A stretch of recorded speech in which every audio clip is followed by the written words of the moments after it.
Hello investors, আপনাদের সবাইকে স্বাগত প্রতীক স্পিক্স চ্যানেলে। আজকে আমি কিছু মিউচুয়াল ফান্ড নিয়ে আলোচনা করব এবং যে অ্যাসেট ম্যানেজমেন্ট কোম্পানির মিউচুয়াল ফান্ড নিয়ে আলোচনা করব তার নাম হচ্ছে মতিলাল অসওয়াল, যেটি মিউচুয়াল ফান্ডের দুনিয়ায় এই মুহূর্তে বেশ ভালো একটা পারফর্মার।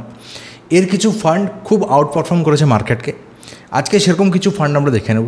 আমরা টোটাল 6টি ফান্ড এই ভিডিওতে দেখব। প্রত্যেকটা ফান্ডেরই কিছু ডিমেরিট রয়েছে এবং কিছু মেরিট রয়েছে। কোনোটাতে 5 বছর ভালো রিটার্ন দেয়, কোনোটাতে 3 বছর ভালো রিটার্ন দেয়, কোনোটাতে 1 বছর ভালো রিটার্ন দিয়েছে। তবে একটা কথা অলওয়েজ মাথায় রাখতে হবে, পাস্ট পারফরমেন্স ফিউচার পারফরমেন্সকে গ্যারান্টি দেয় না, কিন্তু তার মানে এই নয় যে পাস্টে পারফরমেন্স করেছে সেটা একদমই বেকার। সেখান থেকে বোঝা যায় যে ফান্ড ম্যানেজারের ক্রিয়েটিভিটি কতটা রয়েছে, ফান্ড ম্যানেজারের সুইটেবিলিটি কতটা রয়েছে এবং ফান্ড ম্যানেজারের এফিসিয়েন্সি কতটা রয়েছে। এই সব জিনিসকে নিয়ে আজকে যে 6টা ফান্ড নিয়ে এসেছি, সেই 6টা ফান্ড নিয়ে তোমাদের সাথে আলোচনা করব। বন্ধুরা, আমার নাম প্রতীক ঘোষ, তোমরা দেখছো প্রতীক স্পিক্স। এই চ্যানেলে মিউচুয়াল ফান্ড, শেয়ার মার্কেট সম্পর্কে বিভিন্ন ভিডিও নিয়ে আসি। যদি তোমাদের এই চ্যানেল ভিডিও দেখে একটু ভালো লাগে তো চ্যানেলটিকে সাবস্ক্রাইব অবশ্যই করে নেবে। আর যারা পুরো ভিডিওটি দেখতে আগ্রহী নও কিন্তু পার্টিকুলার ফেজ অনুযায়ী দেখতে চাও, তাদের জন্য টাইম স্ট্যাম্প ডেসক্রিপশানে রয়েছে, ডেসক্রিপশনটা একবার চেক আউট করে নেবে। আমি এর আগে কয়েকটি মিউচুয়াল ফান্ড নিয়ে ভিডিও বানিয়ে রেখেছি, তার লিঙ্ক তোমরা ডেসক্রিপশনে পেয়ে যাবে এবং আই বাটনেও পেয়ে যাবে, সেটাও তোমরা এই ভিডিও দেখার পরে দেখতে পারো। So let's start today's video. বন্ধুরা, এবার স্ক্রিনে তোমরা দেখতে পাচ্ছ একটি ফান্ড রয়েছে, যেই ফান্ডটির নাম হচ্ছে মতিলাল অসওয়ালের ইএলএসএস ট্যাক্স সেভার ফান্ড। সবার প্রথমে বলে দিই, ইএলএসএস ট্যাক্স সেভার ফান্ডটি কী। ইএলএসএস কথার অর্থ হচ্ছে ইকুইটি লিঙ্কড সেভিংস স্কিম। এটি একটি ট্যাক্স সেভার ফান্ড। তার মানে কি, এই ফান্ডে যত টাকা আপনারা ইনভেস্ট করবেন সেটাতে আপনারা ট্যাক্স রিবেট পাবেন। সেটা কীরকম, সবার প্রথমে বলে দিই, এটা ওল্ড রিজিমে যারা ট্যাক্স ভরে কিংবা ভরতো তাদের জন্য খুবই একটা ভালো অপশান ছিল। কিন্তু এই মুহূর্তে ট্যাক্সের জন্য এখানে কেউ টাকা রাখবে না, সেটাও কিন্তু সত্যি কথা। কারণ নতুন যে নিউ রিজিম রয়েছে সেখানে আমাদের আপ টু 12 lakhs আমরা রিবেট পেয়ে যাই, মানে জিরো ট্যাক্স হয়ে যায় যাদের 12 লাখের নিচে ইনকাম রয়েছে। সেই ক্ষেত্রে আমার মনে হয় না খুব একটা বেশি মানুষ থাকবেন যারা ওল্ড রিজিমে এখনও ভরবেন। তো সেখান থেকে ট্যাক্স রিবেটের ব্যাপারটা এই বছর থেকে একটু অকেজো টাইপের, কিন্তু তবু এতে রিটার্ন খুব ভালো হয়। তার কারণ আমি বলে দিচ্ছি, রিটার্ন এই জন্যই ভালো হয় কারণ এটা 3 ইয়ার্সের একটা লক ইন পিরিয়ড থাকে। তার মানে এখানে যদি একবার ইনভেস্ট করেন তো 3 বছর আগে সেটাকে ভাঙতে পারবেন না। সেই না ভাঙার দরুনে এই ফান্ডে বেশ ভালো রিটার্ন জেনারেট হয়, ফান্ড ম্যানেজার একটু সিকিউরিটি পায় এবং সেই হিসাবে সে রিস্ক নেয়। তবে আমি একটা ভিডিও এর ভেতরে বানিয়ে রেখেছিলাম, যদি মার্কেট খুব বেশি ক্র্যাশ করে যায় সেক্ষেত্রে কী হয়, আপনি প্রফিট বুক করার সুযোগটা পান না, কারণ আপনার হাতে কন্ট্রোল নেই 3 বছর আগে বিক্রি করার। তো এই সব কিছু ভেবে চিনতেও এই ফান্ডে যে রিটার্ন দিয়েছে সেটা অন্যান্য ফান্ডের থেকে বেটার, অন্যান্য ওয়েল ম্যানেজড ফান্ডের থেকে বেটার। সেটা একবার দেখে নেব। মতিলাল অসওয়ালের ইএলএসএস ট্যাক্স সেভার ফান্ড ডাইরেক্ট গ্রোথে আমরা যদি 1 বছর রিটার্ন দেখি 10.72%। অনেক ফান্ডের এই 1%, 3%-এর ভেতরে রিটার্ন রয়েছে 1 বছরের ক্ষেত্রে, কারণ বড় একটা ক্র্যাশ এসেছিল। 3 বছরে যদি এই রিটার্ন দেখি তাহলে আমরা দেখবো 33.10% রিটার্ন রয়েছে, যেটা খুবই ভালো একটা রিটার্ন। 33% অ্যানুয়ালাইজ যদি রিটার্ন হয় তাহলে এটা অনবদ্য একটা স্কিম। যদি আমরা 5 বছর রিটার্ন দেখি, যদিও এখানে 5 বছর টার্মটা খুব একটা বেশি অ্যাপ্লিকেবল নয়, আমি 3 বছরটাতেই ফোকাস করবো, কারণ 3 বছরের লক ইন পিরিয়ড থাকে। তো সেই জন্য 5 বছর কেউ ভাঙতে পারবে না, সেই জন্য 3 বছরের টার্মটাকে দেখা হচ্ছে। তবুও যদি আমরা ক্যালকুলেশন হিসেবে দেখি তাহলে 28.95%, মানে 29%, সেটাও খুব ভালো রিটার্ন। তার মানে এই ফান্ডটিতে বেশ ভালো রিটার্ন জেনারেট হয়। যদি নাম্বার অফ স্টকসের কথা বলি, দেখো 31 স্টকস এরা পিক করেছে। তার মানে এরা খুবই ডেডিকেটেডভাবে পার্টিকুলার স্টকগুলোকে পিক করেছে। কোথা থেকে পিক করেছে? নিফটি 500 থেকে 500টি কোম্পানি থেকে 31টি কোম্পানি চুজ করে সেখানে নিবেশ করেছে। তার মানে কতটা বেশি ডেডিকেশন দিয়ে এরা চুজ করেছে সেটা একটু বুঝতে হবে। আর যদি এক্সপেন্স রেশিও বলি 0.64%, যেটা 0.5% থেকে বেশি, অবভিয়াসলি এটা বেশি হবে, কারণ 500 কোম্পানি থেকে যখন 31 কোম্পানিতে নিবেশ করে তো তার মানে ফান্ড ম্যানেজার এখানে বারবার সুইচ করতে পারে এবং ফান্ড ম্যানেজার এখানে খাটনি অনেক বেশি, বড় টিম হতে পারে, প্রচুর রিসার্চ অনেক কিছু থাকার দরুন এখানে এক্সপেন্স রেশিও বেশি হতেই পারে। এবার নেক্সট ফান্ডে চলে যাব। নেক্সট ফান্ডটি হচ্ছে মতিলাল অসওয়ালের Nifty mid cap index fund direct. নিফটির মিড ক্যাপ ইন্ডেক্স বলতে যেটা আমরা বুঝি সেটা হচ্ছে যে প্রথমে আমাদের শেয়ার মার্কেটে যে বড় বড় কোম্পানি থাকে সেটাকে বলে লার্জ ক্যাপ, তারপরে কিছু কোম্পানি থাকে মিড ক্যাপ, তারপরে থাকে স্মল ক্যাপ। যদি আমরা একটা ডায়াগ্রামের মাধ্যমে বোঝার চেষ্টা করি, সাপোজ এটা আমাদের টোটাল শেয়ার মার্কেট, এর শুরুর দিকে প্রথম 100টি কোম্পানি হলো আমার লার্জ ক্যাপ, তারপরের 150টি কোম্পানি হলো আমার মিড ক্যাপ এবং শেষের 250টি কোম্পানি হলো আমার স্মল ক্যাপ। তার মানে এই যে ফান্ডটি রয়েছে সেটা কোথায়, এই যে নিফটি মিড ক্যাপ 150 টিআরআইতে ইনভেস্ট করে। তার মানে কোথায় ইনভেস্ট করছে, পার্টিকুলার এই রেঞ্জটিতে ইনভেস্ট করছে, এই মিড ক্যাপের রেঞ্জে ইনভেস্ট করছে। এবার মিড ক্যাপের রেঞ্জে ইনভেস্ট করার কারণ কি, দেখো মিড ক্যাপে কি হয়, বেশিরভাগ কোম্পানি এমন একটা পজিশনে চলে আসে যেখানে তাদের কাছে স্কোপও বেশি থাকে, টাকা লোন পাওয়ারও ক্ষমতা বেশি থাকে এবং গ্রোথটা অনেক বেশি হয়। সেই জন্য মিড ক্যাপে অলওয়েজ খুব ভালো রিটার্ন দেয়, যদিও বা রিস্ক থাকে, কিন্তু রিস্কটা স্মল ক্যাপের থেকে অনেক কম হয়। তো সেক্ষেত্রে মিড ক্যাপে যদি কেউ ইনভেস্ট করে মিউচুয়াল ফান্ডের মাধ্যমে, তাহলে সে লং টার্মে যদি কথা বলে 15-20 বছরে অনেক মিড ক্যাপ কোম্পানি আছে যেগুলো 15-20 বছরের ভেতরে লার্জ ক্যাপ কোম্পানিতে পরিণত হবে। তার মানে একটা ভালো গ্রোথ কোম্পানির সাথে তারা দেখতে পারবে। যদি রিটার্নের কথা বলি, 1 বছরে 3.58%, খুবই হতাশজনক একটা রেজাল্ট। কিন্তু আবার মনে রাখতে হবে প্রচুর পরিমাণে মার্কেটে ক্র্যাশ এসেছিলো, সেই জন্য এই রেজাল্ট আমরা 1 বছরে দেখছি। 3 বছরে যদি দেখি তাহলে প্রায় 28.5% রিটার্ন রয়েছে, যেটা খুবই ভালো রিটার্ন। যদি 5 বছরে দেখি তাহলে প্রায় 30.5% রিটার্ন আমরা এখান থেকে পেয়ে যাই। তার মানে আমরা বুঝতে পারছি যে এখানে যে মিড ক্যাপ ফান্ডটি রয়েছে সেটি বেশ ভালো রিটার্ন জেনারেট করার ক্ষমতা রাখে। যদি আমরা শেয়ার সিলেকশন দেখি তো 152টি কোম্পানিতে এরা ইনভেস্ট করে। অনেকের প্রশ্ন হতে পারে, দাদা এই 150টা কোম্পানির কথা বললেন, 152টি কোম্পানি কী হলো? দেখো, মিড ক্যাপ মিউচুয়াল ফান্ড মানে এটাই না যে শুধুমাত্র মিড ক্যাপেই ইনভেস্ট করবে, কমসে কম 85% মিড ক্যাপে ইনভেস্ট করবে এবং তারপরে বাকি 15% ভেতরে স্মল ক্যাপও থাকতে পারে এবং লার্জ ক্যাপও থাকতে পারে। তো হতে পারে যে মিড ক্যাপে এর কাছে 130টি কোম্পানি রয়েছে এবং বাকি কোম্পানি লার্জ ও স্মল ক্যাপ থেকে নিয়ে মানে অ্যাকুমুলেট করেছে, সেই জন্য নাম্বার 100-150 থেকে বেশি যেতেই পারে। মিড ক্যাপ মানে যে সবকটাই মিড ক্যাপ হবে তা কিন্তু নয়, এটা অনেকে ভুল ধারণা থাকে, তো এটা ক্লিয়ার করে দেওয়া প্রয়োজন। যদি আমরা এক্সপেন্স রেশিও কথা বলি, খুবই কম এক্সপেন্স রেশিও রয়েছে, 0.26% এক্সপেন্স রেশিও রয়েছে। যদি এক্সিট লোডের কথা বলি, সেম টু সেম আগের মতনই রয়েছে, 1% 12 মাসের ভেতরে উইথড্র করলে। নেক্সট যেই ফান্ডটির কথা বলবো সেটি হচ্ছে মতিলাল অসওয়ালের লার্জ এবং মিড ক্যাপের উপরে তৈরি একটি fund, large and mid cap fund direct growth. আমি আগেও বলেছি, আগের ভিডিওতে বলেছি যে ডাইরেক্ট জিনিসটা কী এবং গ্রোথ জিনিসটা কী। আমি তবুও যারা নতুন ভিউয়ার তাদের জন্য বলে দিই, ডাইরেক্ট মানে তোমার আর অ্যাসেট ম্যানেজমেন্ট কোম্পানির ভেতরে কোনো মিডিয়েটার নেই, সেই জন্য এটা ডাইরেক্ট। যখন মিডিয়েটার থাকবে তখন রেগুলার ফান্ড হবে। দুটোর মধ্যে বেস টু বেস পার্থক্য এটাই যে যখন মিডিয়েটার থাকে সে 1%-এর মতন চার্জ করে নিজের, তো অনেকের ক্ষেত্রে সেটা বেটার হয়, কারণ কি মিডিয়েটার সব কিছু কন্ট্রোল করে, তো পোর্টফোলিওটা সেই ম্যানেজ করবে। আর তুমি যদি চাও না তুমি ডাইরেক্ট করবে, তুমি ডাইরেক্ট করতে পারো, সেক্ষেত্রে 1%-এর কাছাকাছি তোমার লং টার্মে খুব ভালো লাভ হতে পারে। তবে এটা কোনোভাবেই আমি রেকমেন্ড করছি না, যেরকম তোমার পছন্দ হবে সেরকম করবে।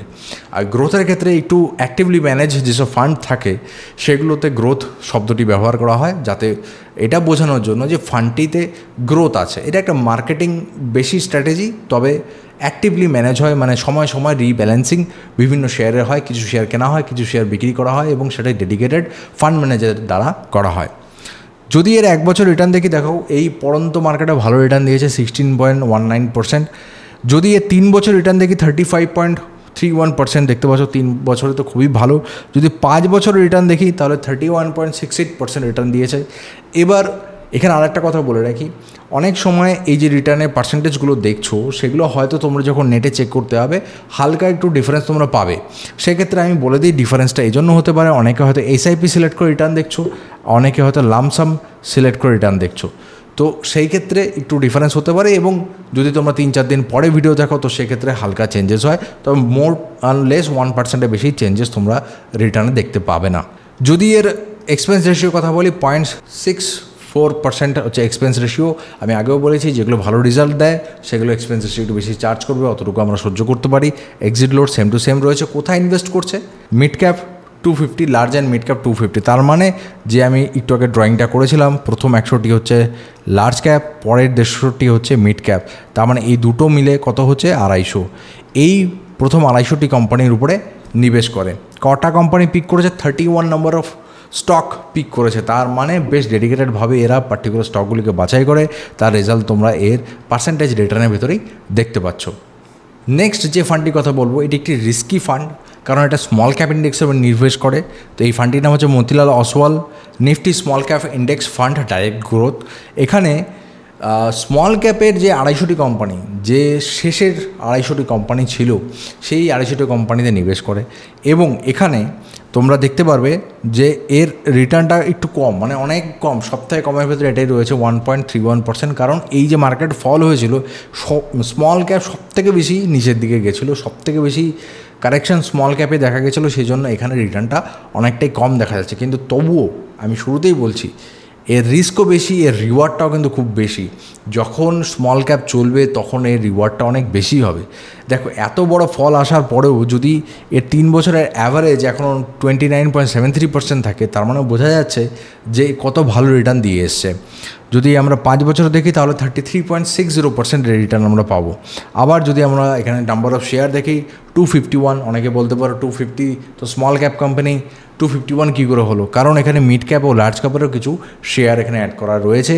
সেটি একটি ফান্ডকে স্টেবিলিটি দেয়। প্রত্যেকটা ফান্ডে একটু স্টেবিলিটি প্রয়োজনের জন্য মানুষ কী করে, মানে ফান্ড ম্যানেজার কী করে, কিছু লার্জ ক্যাপ নেয়, কিছু এক্সট্রা রিটার্নের জন্য সে স্মল ক্যাপ নেয় এবং মিড ক্যাপ দিয়ে সেটাকে ম্যানেজ করে।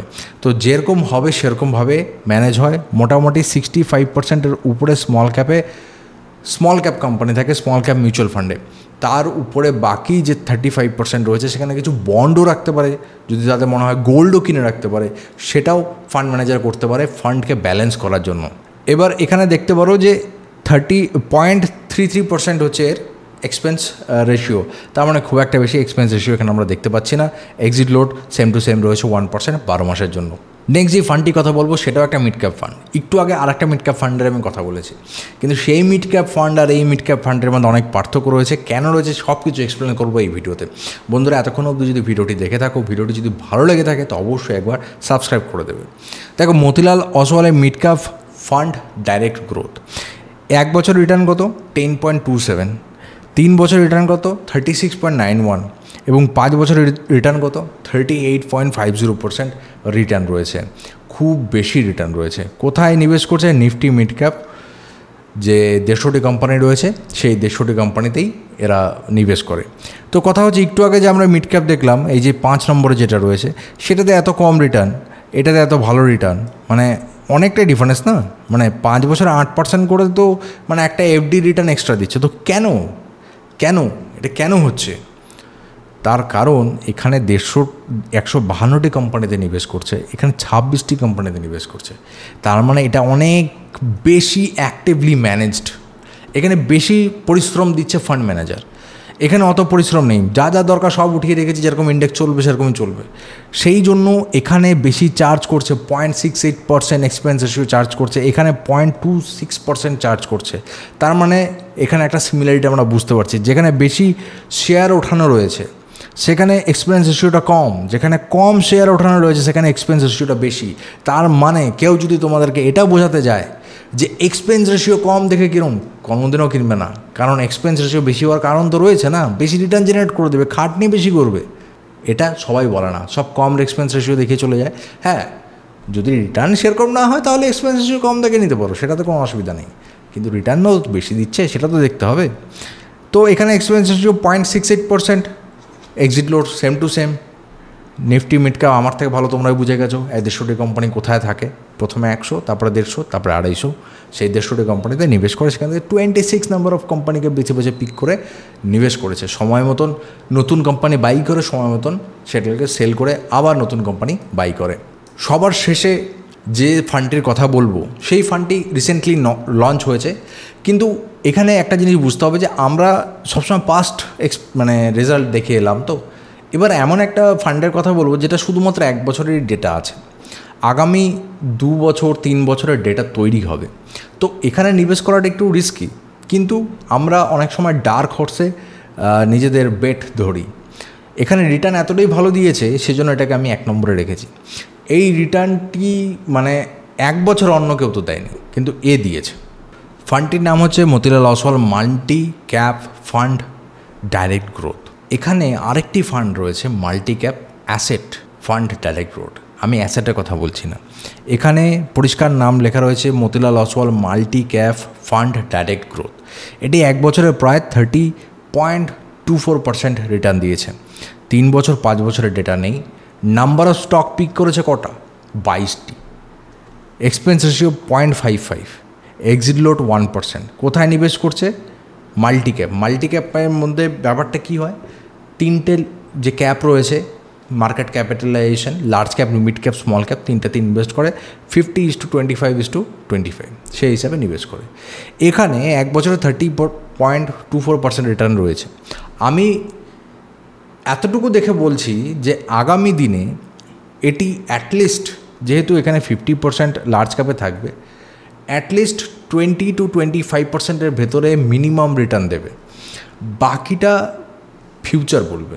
কিন্তু এতটুকু রিটার্ন জেনারেট করার ক্ষমতাতে রয়েছে। এবার তোমরা বলতে পারো যে কী করে বলছি। দেখো, এতক্ষণ অবধি যতগুলো শেয়ার আমরা দেখেছি কোনো পোর্টফোলিওতে কত থাকে, তো মিনিমাম আমরা দেখেছি 26, সেখানে রেজাল্ট দেখো এত ভালো, এখানে রয়েছে 22। তার মানে প্রচুর ডেডিকেটেডভাবে এখানে ফান্ডটিকে চালানো হচ্ছে এবং এই ফান্ডটিকে ম্যানেজ করা হচ্ছে। হ্যাঁ, রিসেন্ট সময় তৈরি হয়েছে, খুব একটা বড় ক্র্যাশের এফেক্ট হয়তো এরা পায়নি, যেহেতু লার্জ ক্যাপের কোয়ান্টিটি বেশি ছিল, আমি সব মেনে নিচ্ছি। তবু এই ফান্ডটিকে একবার ভালো করে দেখার প্রয়োজন রয়েছে। এই ফান্ডটি ফিউচারে আরও ভালো রিটার্ন দিতে পারে। তবে হ্যাঁ, শুধুমাত্র যে শুনেই তোমরা ইনভেস্ট করে দেবে তা না, নিজস্ব রিসার্চ অবশ্যই করবে। আশা করি এই ভিডিওতে তোমাদের জন্য কিছু নতুন মিউচুয়াল ফান্ডে দেখাতে পেরেছি, কিছু বোঝাতে পেরেছি, কিছু শেখাতে পেরেছি। যদি আমি 1%ও করতে পারি তো বন্ধুরা চ্যানেলটিকে সাবস্ক্রাইব করে দেবে, ভিডিওটিকে একবার লাইক করে দেবে। তোমার সাথে দেখা হবে পরবর্তী ভিডিওতে। Good bye.